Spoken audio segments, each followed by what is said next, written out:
అందరికీ నమస్కారం అండి. ఈరోజు నేను చేయబోతున్న వీడియో జనరల్ టాపిక్స్‌గా చేయబోతున్నాను. అదేంటంటే భగవంతుడిని తిరస్కరించడం దోషం.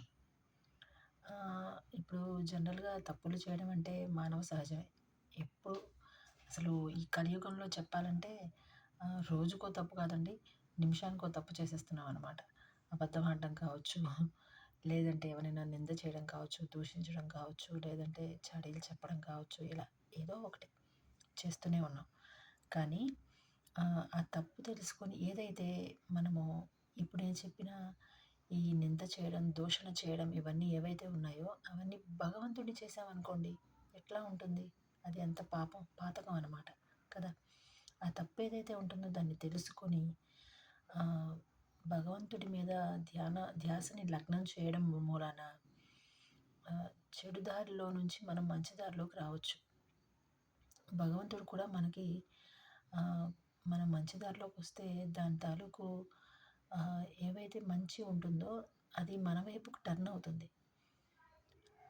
అలా టర్న్ అయినప్పుడు మనము కొంచెం జాగ్రత్తగా, భక్తిగా, నమ్మకంగా భగవంతుడి మీద ధ్యాసని ఉంచి ఆహ్, మంచి దారిలో వెళ్ళడం అనేది మనకొక సిగ్నల్‌గా ఉంటుందనమాట.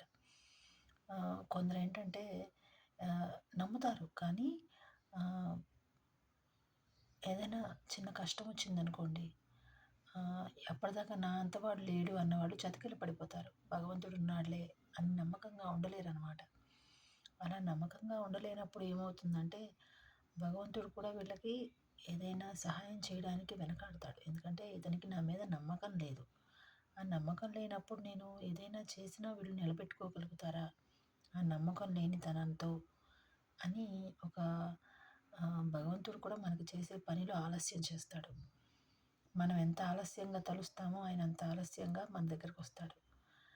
అందుకే కదండీ కృష్ణుడు ద్రౌపదీదేవి ఆహ్, కృష్ణ అని పిలిచినప్పుడు మాత్రమే ఆమె ఆపదల సమయంలో ఉన్నప్పుడు కృష్ణ అని పిలిచేదాకా రాడు. నా చేతిలో ఇకేదీ లేదు కృష్ణ నువ్వే నాకు దిక్కు అన్నప్పుడే వస్తాడు. అలాగా భగవంతుడు నువ్వే నాకు దిక్కు స్వామి అని శరణుజొచ్చినప్పుడే మనల్ని కరుణిస్తాడు. కానీ ఆ శరణు వేడుకోవడం అనేది చాలా నమ్మకంగా, భక్తిగా, ప్రేమగా, ఆర్తిగా అడగాలి. అలా అడిగినప్పుడు మాత్రమే మనం దేవుడికి దగ్గరగా ఉండగలం. ఈ రోజుకి ఇంతేనండి. నమస్కారం.